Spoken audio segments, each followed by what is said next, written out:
I want to talk tonight about nationalisms, because we seem to be living in an age of nationalisms. Those big multinational, supranational organisations, whether it's the EU or the World Trade Organisation, are under threat from folk like Donald Trump or Viktor Orban. And even here in the UK, we've got our own obsessions about sovereignty and our own obsessions about disentangling multinational entities. We just started a general election campaign, and I was trying to count the number of nationalist parties. Might be 3, certainly 4, could be 5, depends who you count, all standing in this election campaign. And here in Scotland, of course, we've got folks who want to leave one union and stay in another, folks who want to stay in the one and leave the other, folks who'd like to leave both, and folks who'd like to stay in both. What on earth is going on? Because, you know, it's not all that long ago since the earnest scholars were saying, well, you know, the nation state's had its day. Well, it's going to be hollowed out from above, or from below, or from the sides by markets. So why is national sovereignty suddenly back on the agenda? Well, I'm going to offer you several reasons for that. One of them is that it was a mistake to think that national identity was never going to matter.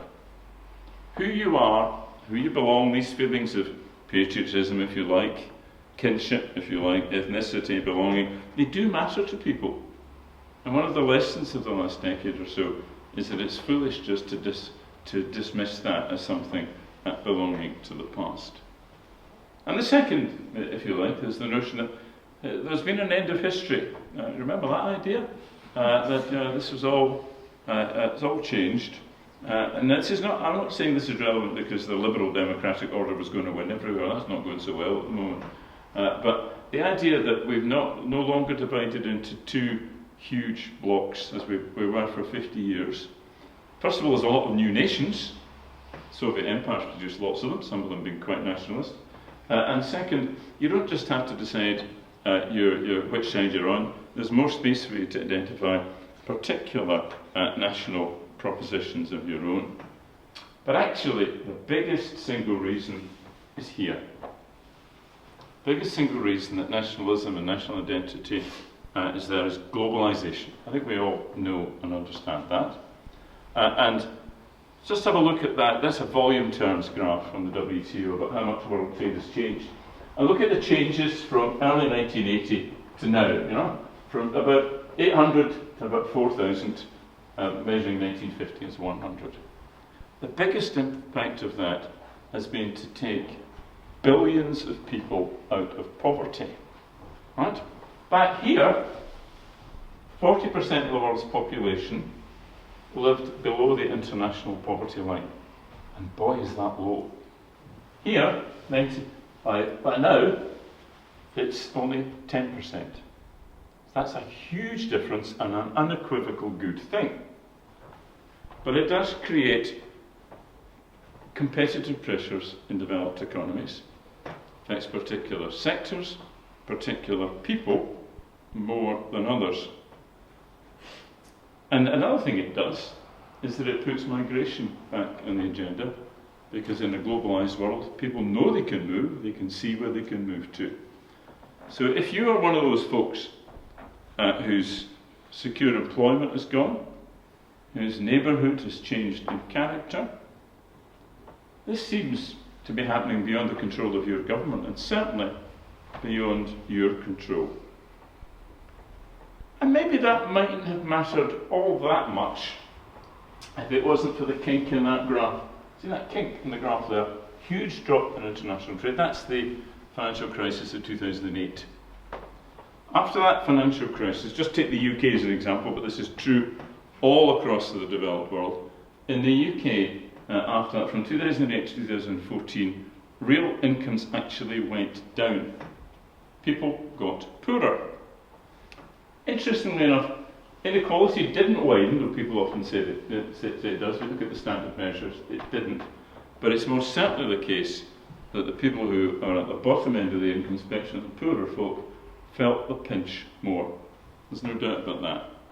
And interestingly, It's they who have expressed their dissatisfaction with the constitutional arrangements that let this happen the most. If I can work the fancy machine, we'll see why, we'll see how. So here are the two recent UK referendums, and here is how people at different levels of wealth voted. So in one of them, I'm sorry the data is slightly different just because that's what I could find, people with household income under 20,000 quid, nearly 2/3 of them were in favour of change. The new change, whether it's leave the EU or leave the UK. The better off, 1/3 in favour of change. Other referendum, again, 2/3 of folks in the most deprived areas wanted some change, 1/3 didn't. I challenge you to tell me which of these is the Scottish independence referendum and which is the Brexit referendum. The data, of course, is the same in both cases. In either of them, in both of them, it's the folk who are poorest are most likely to want to upset the apple cart of the Constitution, leave Europe or leave the UK. Now you might wonder why folk take a constitutional argument, a constitutional answer to what is arguably an economic question. Partly because they're sold that or told it, partly also because they aren't offered an alternative either. So that's one of the reasons why nationalism has moved from being an enthusiasm of the committed and the ideologically interested to something which in the UK and in Scotland half the population are willing to buy, to sell for. The question I want to address myself to, however, is whether nationalism can be an answer to the kind of question that put it on the table. And to do that, I want to spend a wee bit of time just talking about the nature of nationalism as nationalism. So first of all, there's an oft-repeated trope in Scottish politics that independence would make Scotland a normal nation. Now, there's not necessarily anything normal about this. Certainly, historically speaking, there's a lot more historians in the room, and better historians by a long way than I am.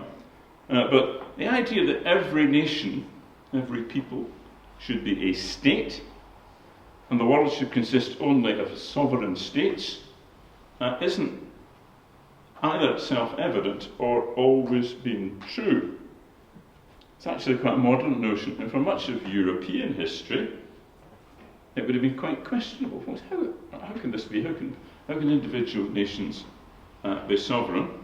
And while you can argue, there are some nations that have gone on for a long time. England's a particular example of that. Many English nationalists would tell you that. Parceling out the entire world, the whole surface of the globe, into little separate hexagons in which which are wholly independent, wholly sovereign, isn't necessarily a self-evident proposition. It reflects the economic and social and economic circumstances of Europe from the 16th to the 19th century, at which point, what were geographical expressions started to become political systems. And for most of the rest of the world, it reflects that second half of the 20th century, when the idea of national sovereignty was exported to decolonised territories. So I'm not sure you can say this is a natural proposition or a self-evident one, but it's quite interesting just to analyse it as a proposition. And there's lots of scholarly writing in this, I'm sure. There are people here who know it much better than I do. And I'd rather like Ernest Gallagher's proposition that nationalism is the assertion that a culture must become a polity. That, if you like, an imagined community, a nation, must become a state. And Gallagher was of the view, like quite a lot of Marxists, or like some Marxists, that the nation-state was a historical, not quite aberration, but a stage through which we would naturally pass. That's as maybe, but most of the scholars would describe nationalism in more or less the same way. You've got an entity the nation whose interests have to be more important than any other interests. This entity must have its own peculiar character. There must be something special about it. It must be as independent as possible. It must be sovereign. And to get a mass nationalism, ideally what you want is a nice territory, a unified and homogeneous population, a distinctive public culture, set stories and myths about yourself, ideally a single language, and set collective memories. I'm going to suggest to you that if you go through the literature, you will find 3 essential characters of nationalism, which apply to just about, which apply to all nationalist movements. Here they are. The first is, there is actually a thing called the nation, and it does exist, and it has a territory. Lots of folks who would like to be nations claim this, but don't get it. Take the Kurds as an example today. But there are consequences that follow from that, no matter what nation you are, what kind of nationalism you think you are. There are folks who are us, and there are folks who are them. There are nationals and foreigners. Different rules apply, right? That is the very definition of a nation. And the second thing is that there are borders. There's a place which is ours and a place which isn't ours. And different rules apply across the borders. Each of these things, of themselves, has consequences for the nationalist project. The second one is that the nation must be unique. It must have its own identity. It must be unique and it must be special. Special in some way. And that means it's got its own history. Quite often you get these kind of histories of the origin of the nation, or stories about its own national character. Lots of lovely myths. Some of them are good for a laugh. Some of them are actually quite emotionally powerful. What you never hear a nationalist say, because I've never heard one say, is, well, you know, we're much the same as everybody else. But what we would like to be is a convenient administrative unit. Right? That is not a nationalist proposition. And the third one, which in some ways is the most dangerous and difficult in my view, is that the nation must be sovereign. It brooks no superior. Nobody can tell it what to do. Bit of free Latin there for you. Sovereignty is complete. It's indivisible. It's not to be shared with somebody else. And the sovereign is answerable to no one. And these are the 3 key characteristics of nationalism. And what I want to do is come on to just tell you what I think the consequences of those are inevitably. Before I do that, I just want to look at something else which is in the literature. And there's another distinction amongst nationalisms. And this is the distinction between ethnic nationalism and civic nationalism. And we hear a lot about in the Scottish debate in particular today. Originally, as far as I could see, this was actually the rather superior nationalists of civilised Western Europe looking down their noses at the nationalists of Eastern Europe, with their agrarian history and their feudal background, not like us sophisticated bourgeois types, and they are prone, it was alleged, it seems to be true actually, they are prone to having a kind of authoritarian populism, whereas we are not, because we are civic types. And actually what that tells you is merely there are nice nationalisms and nasty ones. And obviously those who have a particular nationalism think they are the nice ones. But there does seem to be some, to be fair, some factual basis to at least some of that. But, you know, Scottish nationalism in particular tries really hard to be nice. Tries extremely hard to be civic and not ethnic. So its leadership no longer talk about Scottish ethnicity. Though in truth, if you analyse the 2014 referendum, it was people born in Scotland. If you had to be born in Scotland to vote in it, Scotland would have been independent by now. Okay. And again, they've ditched the historic problems of sectarianism from the 1930s, and they go out of their way to be as nice and to be as civic as they can. And understandably, therefore, they get quite irritated if they get put in the same bucket as the likes of Viktor Orban or even as Donald Trump. And the theme of my lecture, actually, is that it doesn't matter if you're nasty or nice. The issues about nationalism arise from the very nature of nationalism, whether it's nice or nasty. I've got a lot of sympathy for the likes of Nicola Sturgeon, who is nicer than Boris Johnson, let's be clear. And he's probably nicer than Donald Trump. But neither of these is a very demanding standard for anybody. And so the key issue, I think, is defined in these three elements, because every nationalism thinks it's unique. Every nation is thought to be unique. It doesn't matter whether you're leftist or you're rightist in your nationalism, you still need to do these things. You need to create or sustain the national territory, define who's in the nation or not. You need to burnish these myths. You need to tell your stories, otherwise you can't sustain your identity, and you must remove constraints on your national capacity to act. You must maximise your sovereignty. And of course, Brexit's a really good example of that. Brexit does all those things, just as Scottish nationalism does. And, if we're on the civic to ethnic scale, Brexit's quite immature. It's not as house-trained as Scottish nationalism.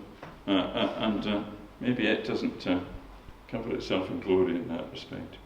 But still, if you're going to be a nationalist, this is what you must do. And I want to think about what the consequences of them. So, you have to identify us and them. You have to have an other. Somebody has to be not us in order for us to be us. And you can certainly see that. And sometimes it's perfectly straightforward. The French are not us. They're different from us. They're just the neighbouring nation. That's a relatively painless kind of othering, I suppose. But of course, sometimes it's internal othering, particularly if it's ethnic. Look at the treatment of the Roma people in Eastern Europe. And even in that quintessentially civic national state France, look at the historical treatment of the Jewish people. They were othered, very definitely. And so, coming closer to home, you see quite a lot of othering just at the moment.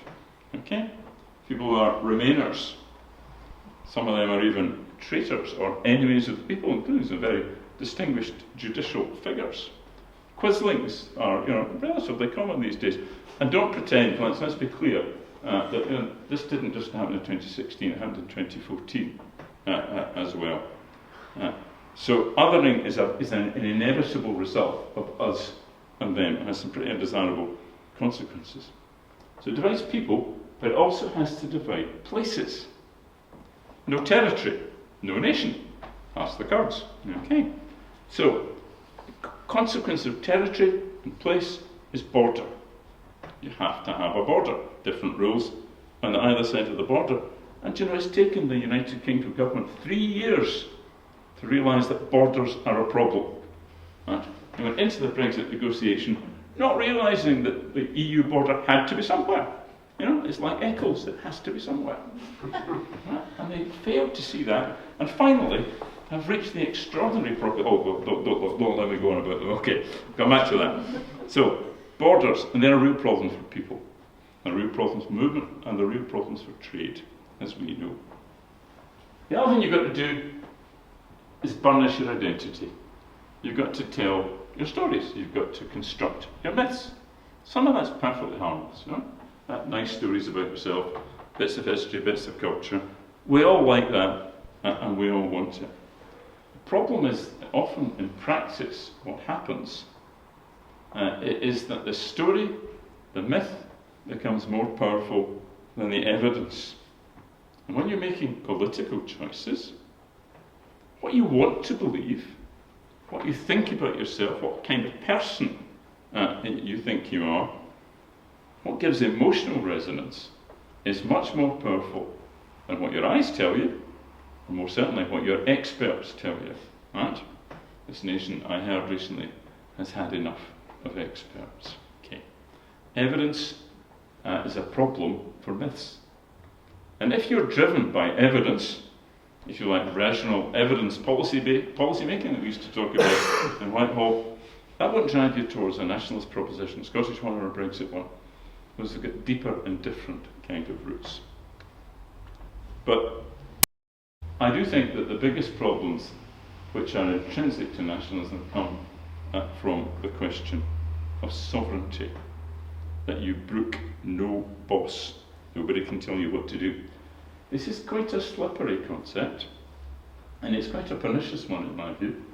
Slippery because people often quite deliberately confuse the territory over which sovereignty is exercised. Ruritania is sovereign, and the exercise of sovereignty inside Ruritania. So the comparison, for example, is often made that in Scotland the people are sovereign, but in the UK Parliament is sovereign. Those are two different kinds of questions. Sovereignty about where is sovereign, sovereignty about within that territory, who exercise it. But I think it's pernicious for different reasons.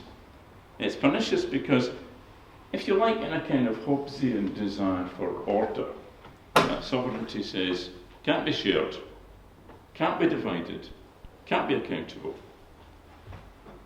And that means that it's really difficult, it's more difficult than it would otherwise be, certainly, to deal with problems that cross borders. And of course, nationalism is what's created the border in the first place. You think, well, cross-border problem, what about them? Well, just have a look at this more or less randomly chosen list of cross-border problems. These are the things which this kind of balkanised national sovereignty make it harder to deal with. War and peace. Oh, right enough.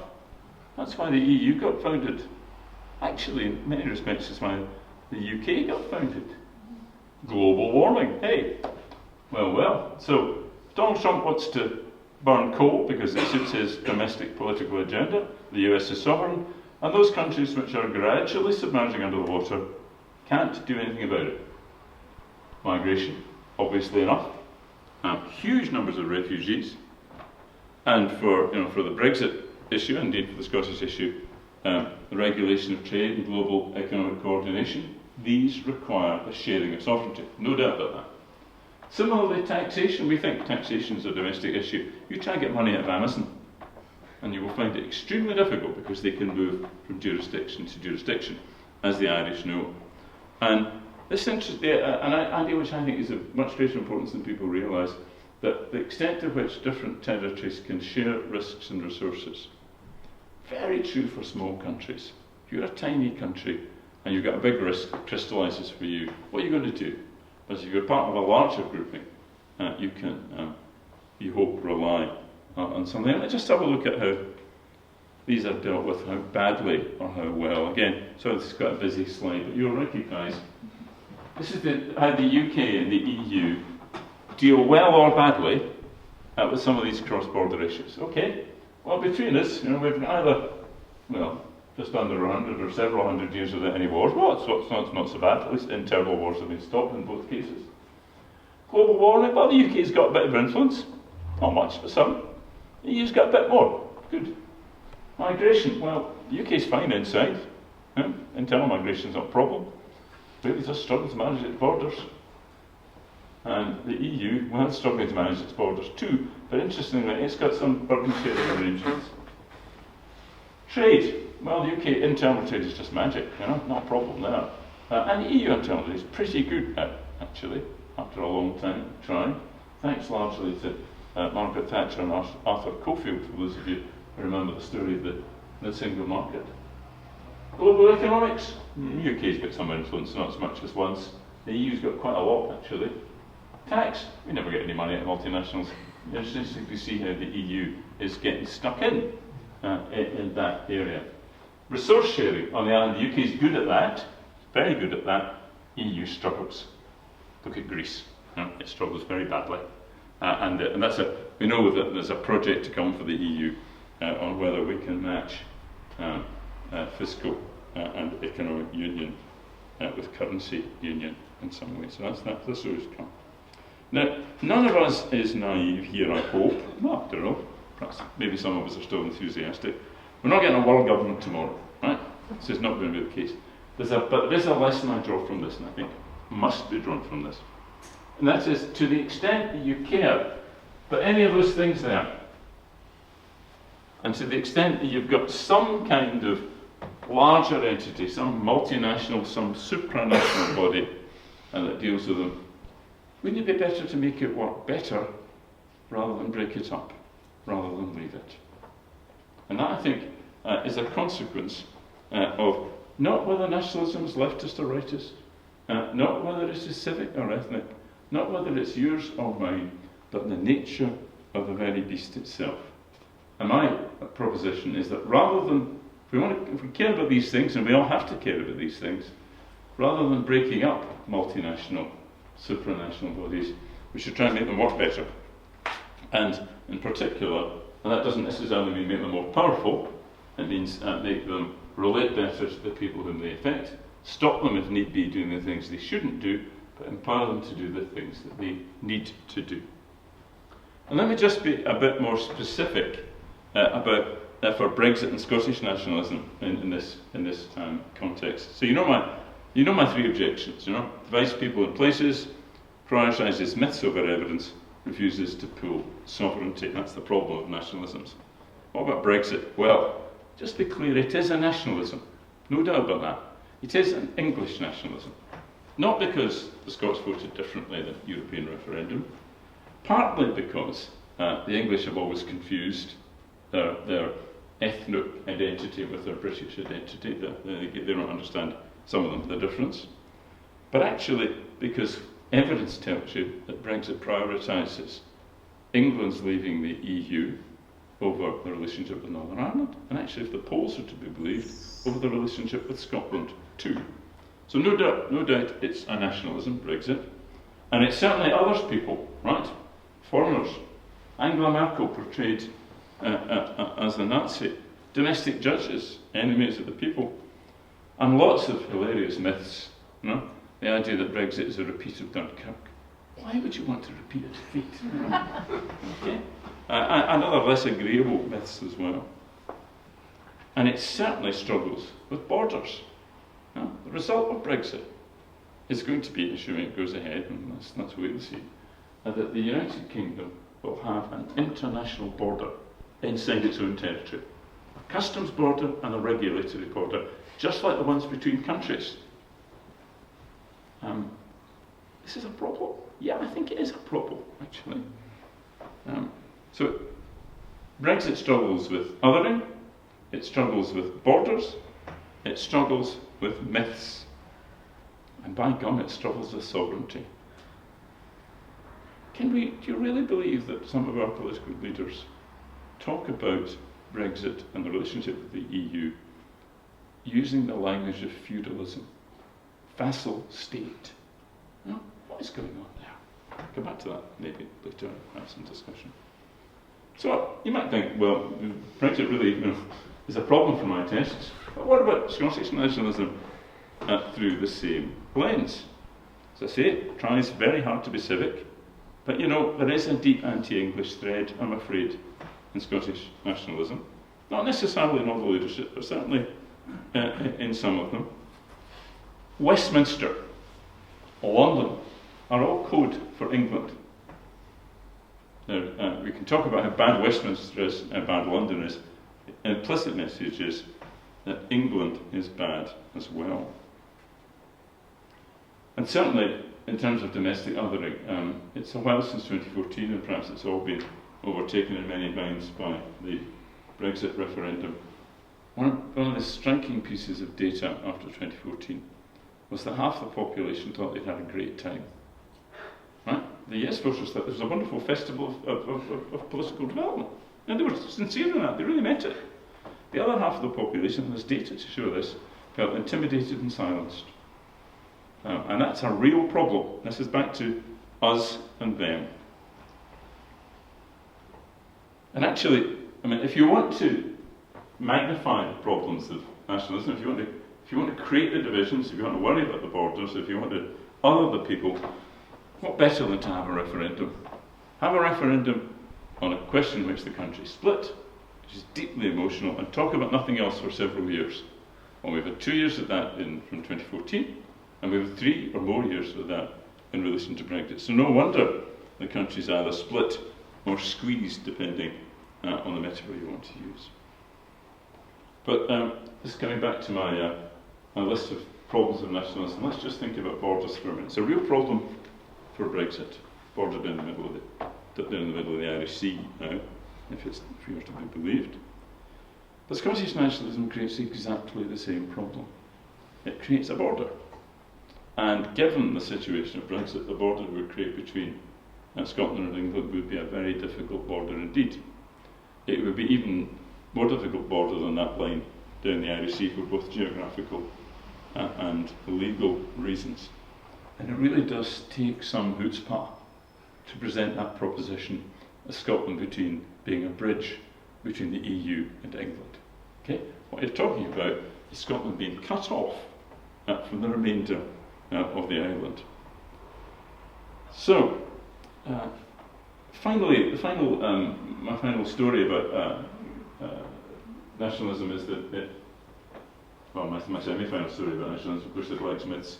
And Scottish nationalism is strong on myths, strong on common history, not just lots of nonsense about the Bruce and the Walrus, but actually the big myth at the moment in the Scottish nationalist world is that Scotland is different from England. And it's different because it is more outward-looking, more pro-European, and it's different because it's more left of centre and more communitarian. And actually, it's essentially more virtuous. That's just the nature of the proposition. Scotland has been turned into a kind of holy willy among nations by the nationalist proposition. And we laugh, and I'm glad you laughed. It's no crazier. Well, it's at least as crazy as some of the Brexit myths, which are essentially got a whiff of the Spanish Armada about them. We've got a whiff of Elizabeth I. England is a buccaneering, seafaring nation heading out to places undisturbed and so on. I think that the myths are similar in some ways. Now, at least the Scottish one's got some basis in voting behaviour, but actually the truth is, if you look at all the survey data, Scottish opinion isn't actually all that different from English opinion on most things.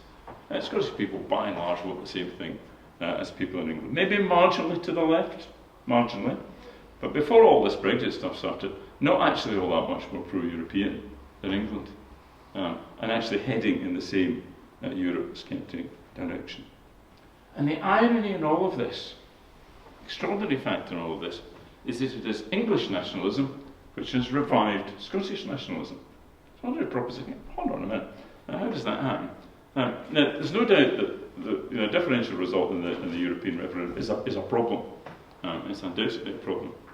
But the message that's taken from it, interestingly, by the SNP in particular, is not particularly a pro-European message, nor even particularly a message about economic risk, though both of those the issues I mentioned. The message is back to the nature of nationalism. The message is one of us and them. They are different from us. Quite interesting, I don't recommend you doing this, but feel free if you wish. Go and listen to Nicola Sturgeon's SNP conference speech this year. It's a very polished performance, of course. What was the theme? There was only one theme and one image. And the theme and image was Boris Johnson. Because Boris is English, Boris is Tory, we are not English, we are not Tory, and the syllogism goes, English Tories shouldn't rule us, therefore we must be independent. The irony is that England has become more like Scotland, because half its population have become nationalists too, just a different kind of nationalist. And I want just to move on to the idea of what's all this doing to Scotland and to Scotland's internal debate. And this is my notion of how these two different ideologies are squeezing this one wee country, pushing it in different directions. If you go back about 4 years, this is some survey data. This is from 2015, so this is before Brexit really gets going. And this is how people in Scotland's opinions are correlated between their views of independence and their views of leaving the EU. And there's a bit of a difference, but not very much, actually. So Remain voters are slightly more likely to be yes voters, but quite a lot of no voters are Remain voters too. And Leave voters are quite likely to be no voters, but actually there's a big chunk of yes leavers as well, which is maybe what you might expect if these questions are uncorrelated. Now, on one view, these folks here, Leave and yes voters, they're consistent, right? They don't like any foreign entanglements. On other views, these folk here, Leave and no voters, they're kind of consistent as well. You might say they're kind of Britnats. That's what they believe in. That Britain is the identity. But most Scots were Remain voters, and they were broadly split between people who thought independence was a good idea and people who thought it was a bad idea. That's been changing.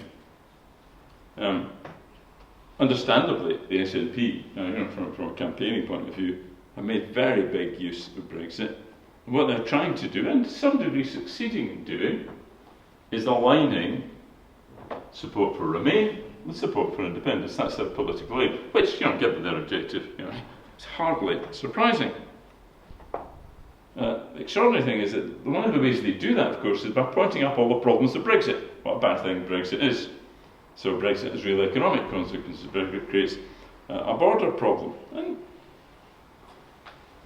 what's ironic about that, of course, is that the nature of nationalism is what causes those Brexit problems. And they're exactly the same problems for Scottish independence. So you don't hear about the border problems that would follow from independence, and you don't hear about the us and them and the economic downside and so on. And the idea, now just to go into policy for a minute, the notion that if Brexit will have a bad effect on the Scottish economy, there's no doubt about that. And perhaps even proportionally a slightly worse effect than it will have on the UK economy, simply because of the structure of the Scottish economy. But the idea that we can somehow escape it by becoming independent is cloud cuckoo land. It ignores two things. It ignores the problem that would happen if you left the English economy, which is your biggest trading partner by a factor of 4 or 6 compared with mainland Europe. Also ignores the example of Ireland. Ireland's already independent, and it's going to suffer really badly from Brexit.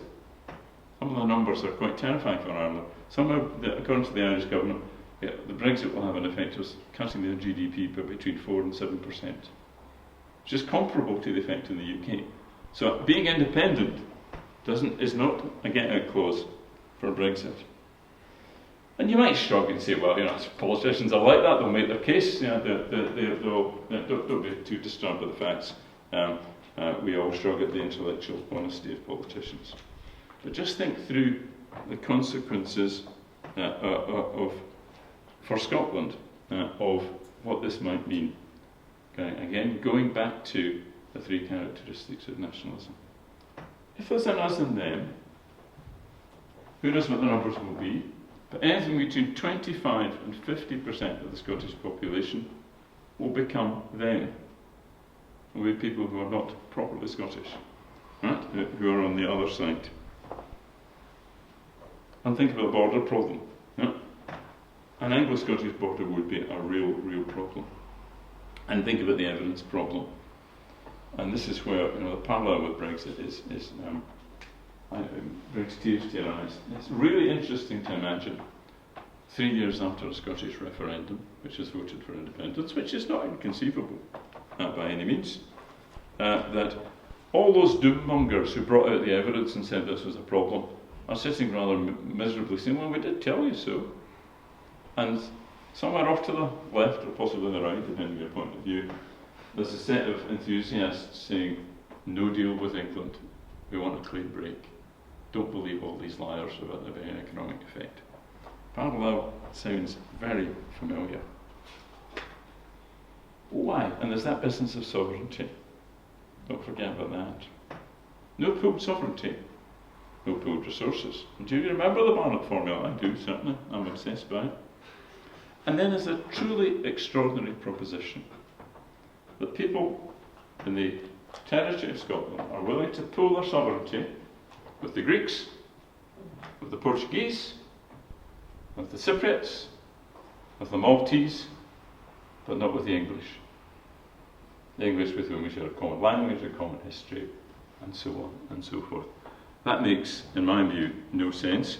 And I don't accept the argument, by the way, that's because the English have opted out of the wider commonality, because maybe that the English have, but they remain our neighbours and our closest neighbours.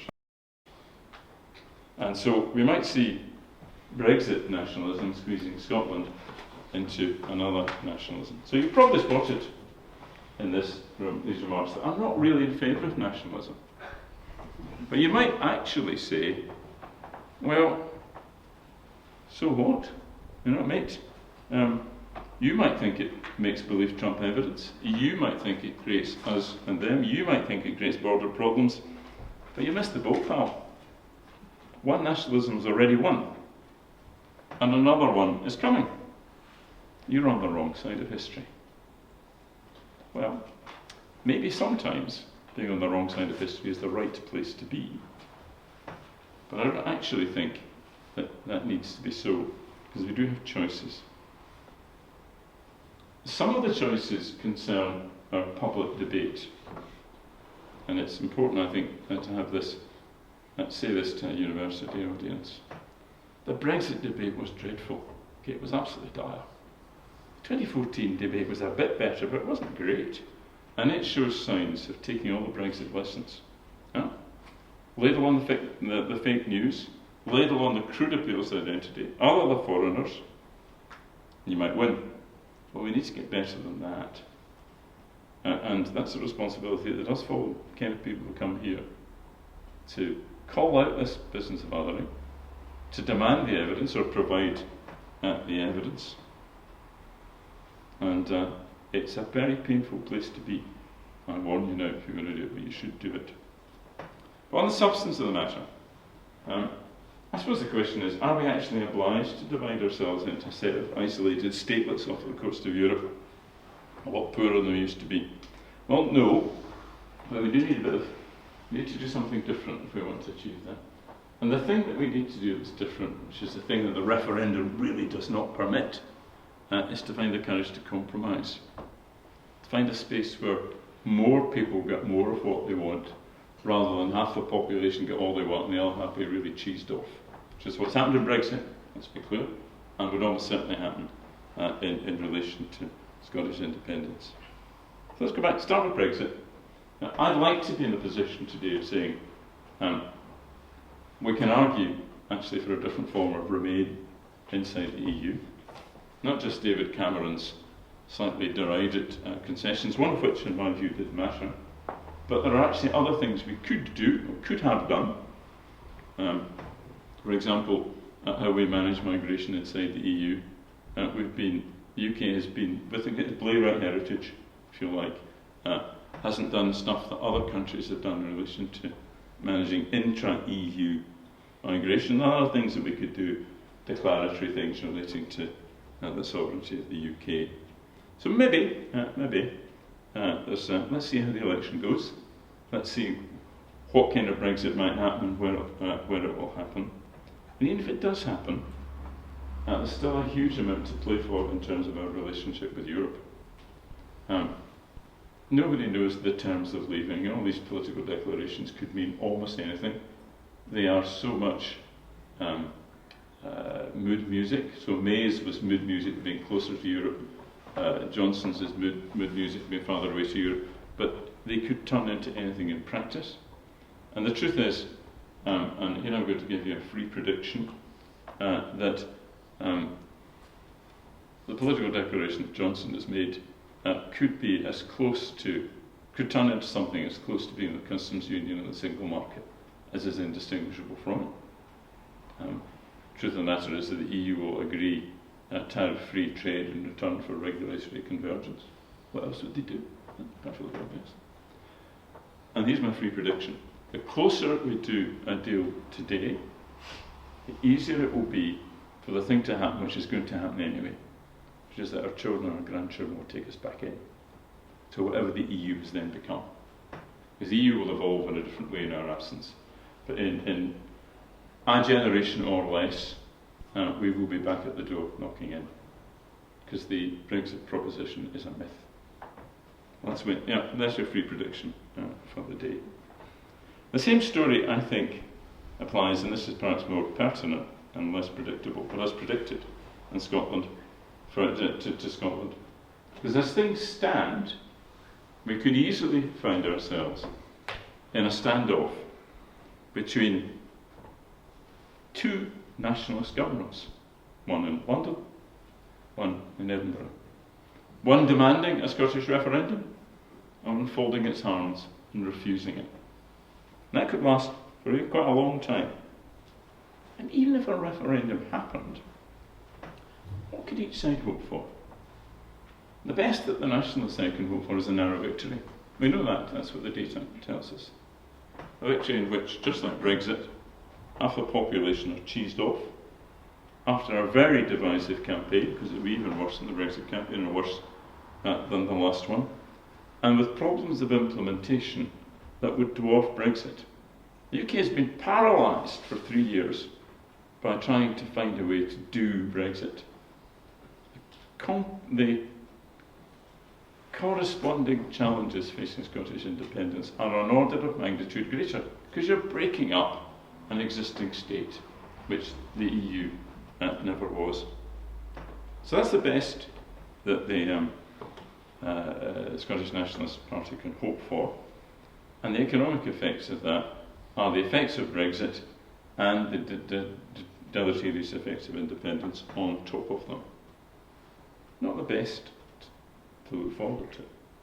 But on the other hand, the best that a reactionary UK government can do, an English nationalist government in London, the best it can hope for, maybe a narrow victory to remain in the UK, maybe. But then half the population are disappointed, and probably about a third of them are really, really cheesed off. So either way, you get damage. On the independence front, you get division and quite a lot of economic damage. On the unionist front, you certainly get a lot of division and maybe some political damage as well. I think we can do better than that. And we need to find a way of doing a compromise. Elsewhere I've called this a strategic compromise, meaning that people really have to give up big things that they want in order to find a world in which most people get most of what they want. And I've argued in a publication earlier this year, which I got a little traction, not very much, for a new kind of federal asymmetric constitution for the UK. I don't want to set out the detail of that just now, but I can talk about it if you like. It's always fun to see nationalist voices talking about the weakest form of independence. Well, that sounds to me a bit like the strongest form of devolution. I hope that there's a space that we can both occupy. But this only works, this is, I think, a really important point. This only works if it means changes to the whole UK constitution. This is not just about more powers for Holyrood.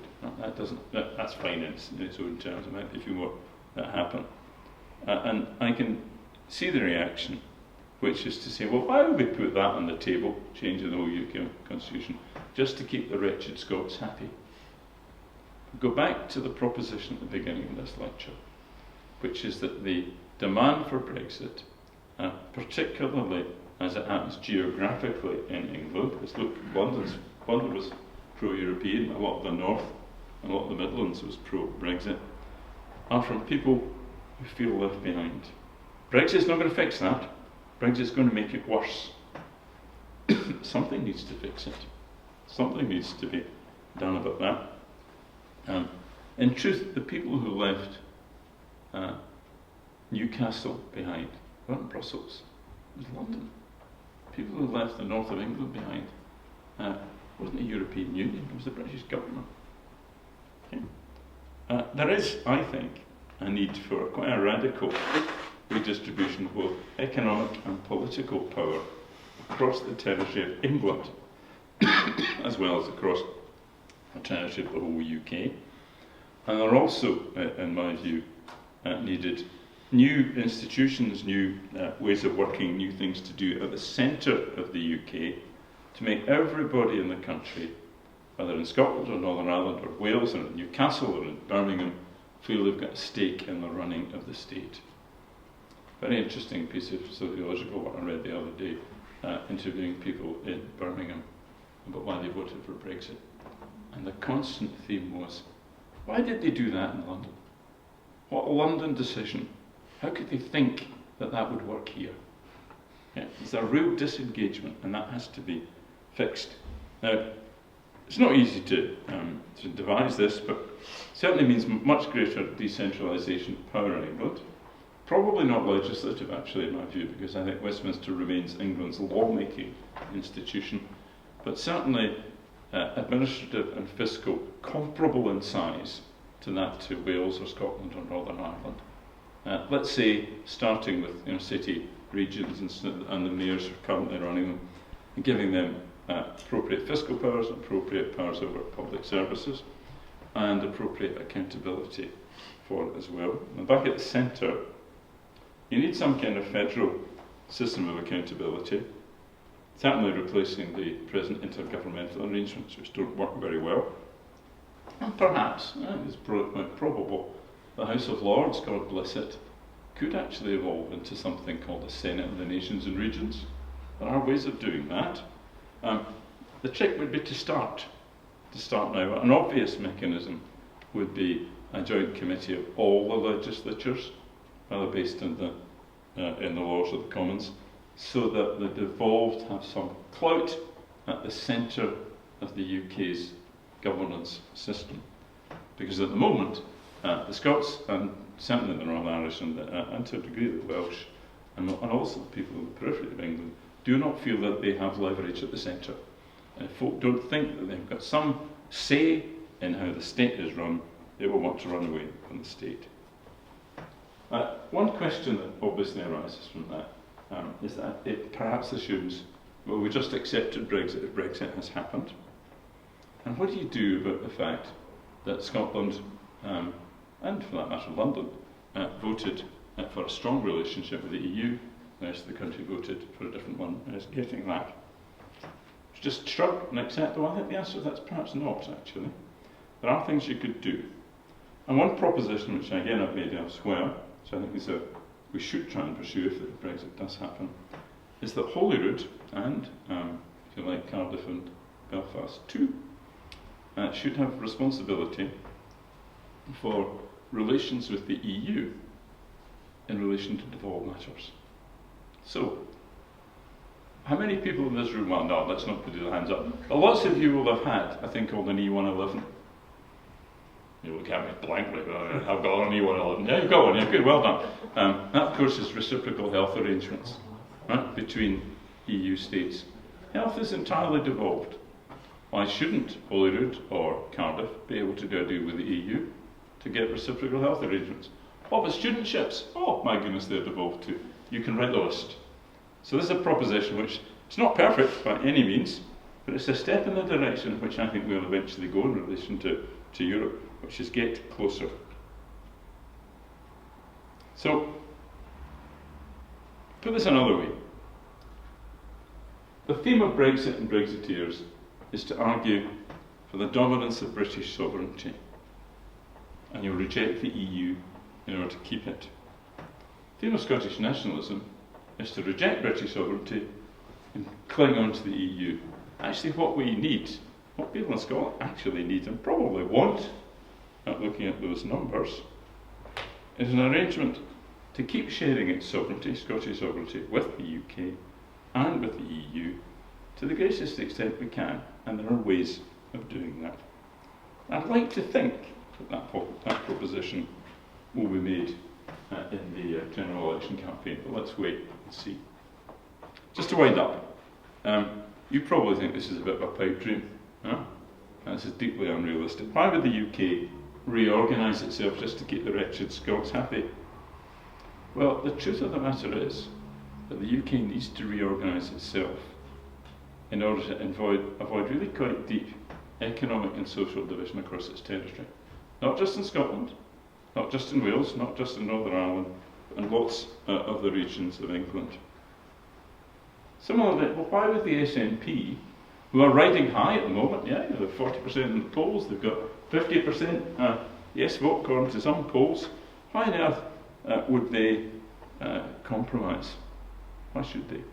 Well, they're not getting a referendum just now by the looks of it. And who knows what would actually happen if they won. But it shouldn't for them be a tactical calculation, but a strategic one. It should be a calculation which says, what we really want is the best thing for the Scottish people. And the big lesson of Brexit is that running down a nationalist route with all the problems the nationalists that I've been talking about is in the end a dead end. You get division, you get economic difficulty, you get the worst of both worlds, which would be independence plus Brexit, in my view. And actually what I don't think we need to hear is a set of arguments that are about how different we are from people who live next door, with whom we share a language and so on and so forth. Or a set of arguments that say that people in the House want to be our feudal superiors because they'd like to do something about the common area in front of the houses. I'd rather hear a set of arguments about how we can have shared values and common work to deal with the issues, that long list of issues that needs to be dealt with across countries. So, nationalism is problematic in my view, whether it's Brexit nationalism or Scottish nationalism, not because it's nasty or nice, though there are some nasty bits of work out there, I know, but because in the end, its underlying nature requires it to divide people and places, prioritise myths over evidence, and to promote sovereignty, which makes it more difficult to solve those problems which require sovereignty to be shared. And we can do better than that, and I think we probably should. Well, we should do better than that. I think we probably could. And I don't think it's too late. Certainly not for Scotland and the UK, and maybe, just maybe, for Scotland and the EU as well. That's all I've got to say.